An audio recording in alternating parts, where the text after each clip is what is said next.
এই ওয়াজ শুনলে বেডিরা জীবনেও আমার দাওয়াত দিত না। হুজুর আমরার উপর চিতল কেন? সেটি নেই তো। আমি বুঝাচ্ছি আপনাকে মানুষ কি জিনিস আর পশু পাখি কি জিনিস। এখন আপনারা বলেন তো, যে নারী বাচ্চা রেখে পালাই চলে গেল, ওটা কি মানুষ না মুসলমান? ও মানুষ না মুসলমান বলেন? তাহলে কি কুত্তা না শুয়ার, কোনটা? কুত্তার সাথে যদি তুলনা দেন তো কুত্তা বলবে আমার জীবনে কোন এরকম কোন রেকর্ড নেই, আমার 14 পুরুষেরও রেকর্ড নাই। কি কথা ঠিক আছে কিনা?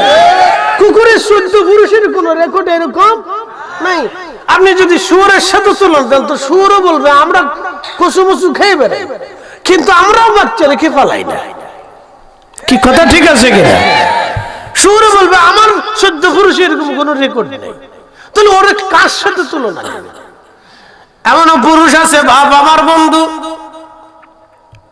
বিয়ে হলো, স্বামী স্ত্রীর তালাক হয়ে গেছে, একটা বাচ্চা হলো, ওই বাচ্চাটা মেয়ের হাতে দিয়ে এই পুরুষে চলে আসলো অন্য কোথাও, আবার মেয়েটা ছেলেটা বিয়ে করলো, নতুন সংসারে বাচ্চা হলো, এই বাচ্চার দেখাশোনা করে, কিন্তু আগের বাচ্চা যেটা, এই বাচ্চার ভরণ পোষণ খাবার দাবার টাকা পয়সা এই পুরুষ আর কিছুই দেয় না, খোঁজ খবরও নেয় না। তাহলে আপনারা বলেন এরা শুয়োর এবং কুকুরের চাইতে নিকৃষ্ট। আমার ছোট গেলে যখন গাভী ছিল পালতাম, তখন খুব আদর করতাম, কোলে ঘুরতাম, লগলে ঘুরতাম, এটা গলার ভিতরে ঝুনঝুনি বেঁধে দিতাম, খুব ভালো লাগতো। গোসল এলে এটা সুন্দর করে ভালো করে একবারে ডলিয়ে ঘষে গোসল মোসল করে তারপর বাসায় নিয়ে আসতাম। কি এক আদর আছে বাপরে বাপ। হুজুর আমি আমার উটের বাচ্চাটাকে বড্ড আদর করি,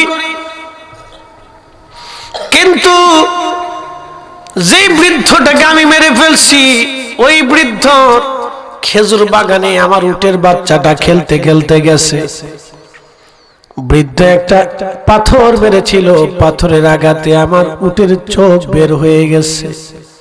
আমি সহ্য করতে না পারে আমি আর একটা পাথর বৃদ্ধ বরাবর মেরেছিলাম বৃদ্ধকে পাথর মারার জন্যে, কিন্তু পাথরটা তার মাথায় আঘাত করে বৃদ্ধ সহ্য করতে না পেরে মারা গেছে। হুজুর ইচ্ছা করে মারি নাই, ভুলবশত হত্যা হয়ে গেছে।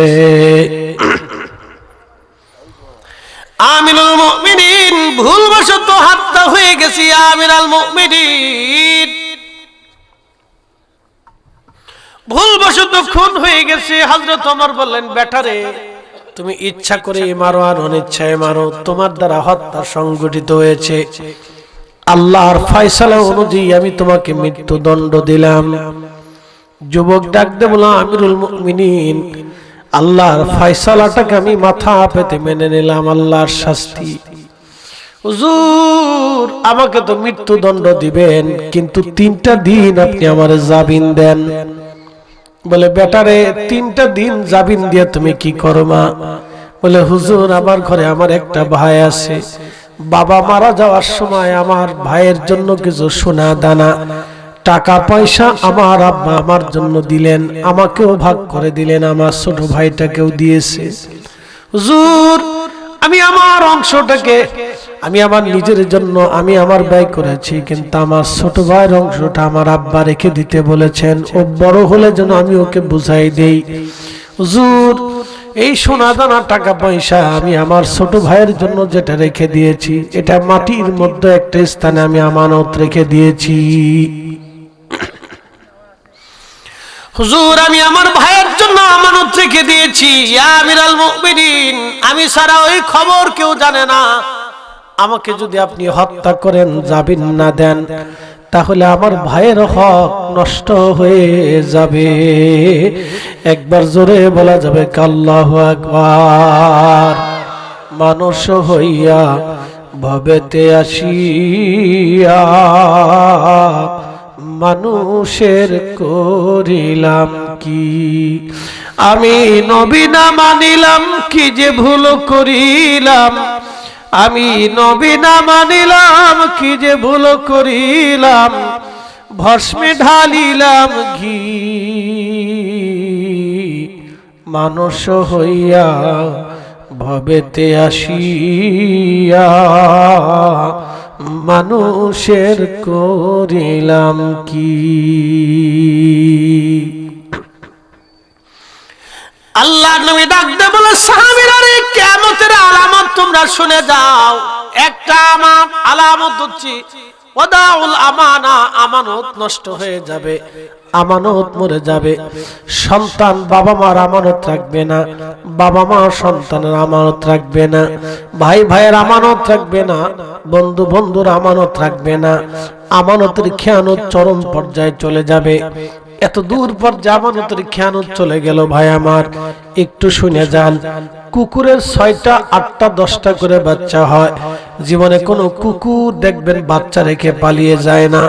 বিড়ালের 2টা 3টা করে বাচ্চা হয়, কোনো বিড়াল তার বাচ্চা রেখে পালিয়ে যায় না। পাখিদের 4টা 5টা করে বাচ্চা হয়, কোনো পাখি বাচ্চা রেখে পালায় না। মুরগির বহু গুণ 8টা 10টা 20টা করে বাচ্চা হয়, কোনো মুরগি বাচ্চা রেখে পালায় না। গাভীর 1টা 2টা বাচ্চা হয়, কোনো গাভী বাচ্চা রেখে পালায় যায় না। কিন্তু এই মানুষের ভিতরে কিছু মানুষ আছে, তার সন্তান রেখে দিয়ে অন্য পুরুষের হাত ধরে বহু নারী পালায়া চলে যায়।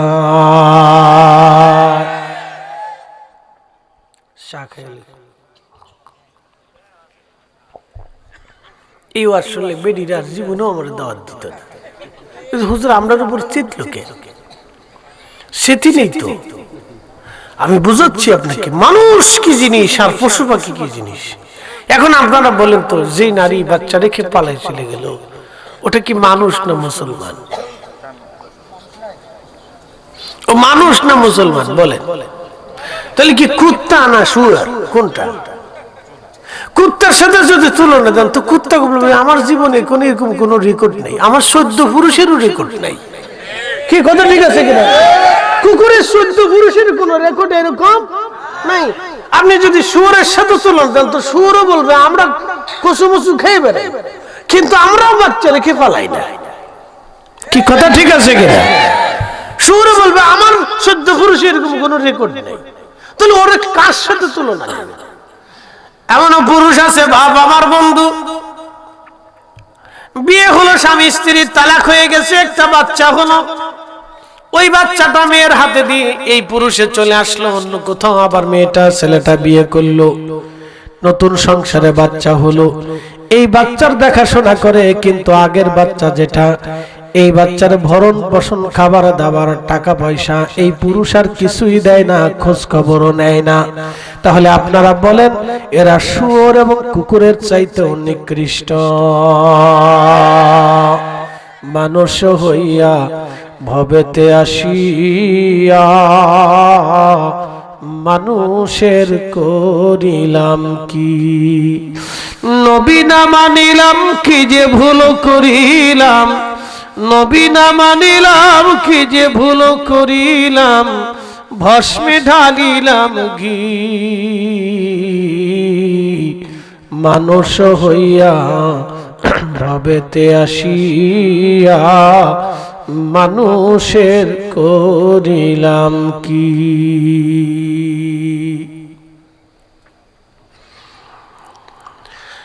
একবার আমাদের বাসী আমানত কি জিনিস সেখান থেকে শিখে যান। একটা ভাই ভাইয়ের জন্য আমানত রাখলো, মৃত্যুর কাঠ করে দাঁড়ায়া তো কার আদালত? হযরত ওমরের আদালত। পৃথিবীতে রাসূলের আদালতের পরে 4 জনের আদালত একবারে নিষ্কলঙ্ক আদালত ছিল।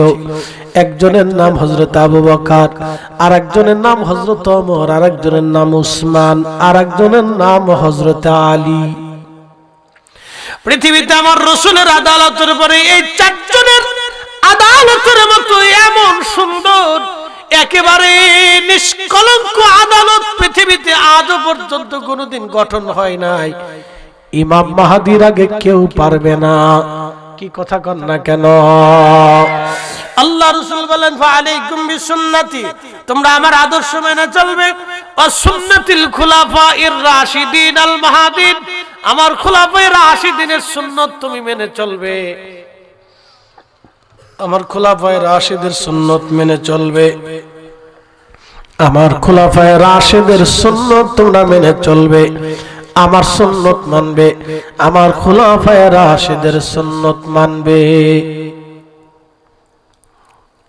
এ মুসলমান, ভালো করে শুনে যাবেন হাজিরিন আমার, প্রিয় ভাই আমার, বুঝাটা অত্যন্ত জরুরি, জানাটা অত্যন্ত জরুরি, শিখাটাও অত্যন্ত জরুরি। নবী বললেন কিয়ামতের অপেক্ষা করো, যখন আমানত নষ্ট হয়ে যাবে। আজকে মুসলমানদের মধ্যে কোনো আমানত নাই। আগের যুগে এরকম সুদ আর কিস্তি এরকম কিছুই ছিল না, ব্যাংক কিছুই ছিল না। আগে কি ছিল? আগে মুসলমানদের মধ্যে কর্জে হাসানা ছিল। কর্জে হাসানা কি? কর্জে হাসানা নবী বললেন, তোমরা যদি 100 টাকা দান করো, তাহলে 100 টাকা দান করলে 100 টাকা সওয়াব হবে।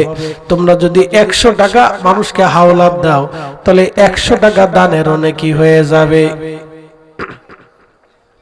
তুমি যদি 100 টাকা কর্জে হাসানা দাও, তাহলে 100 টাকা সদকার নেকি হবে। আর 100 টাকা যদি কোনো গরিবকে দিয়ে দাও, তাহলে ওই 100 টাকার নেকি হয়ে যাবে।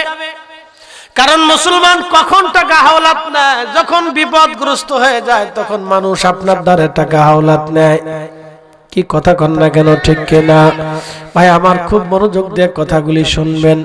মুসলমান টাকা হাওলাত নেয় যখন বিপদগ্রস্ত হয়, কিন্তু দুঃখের বিষয় হলো সত্য, মুসলমানের সুন্নত আমানত নষ্ট করে ফেলছে।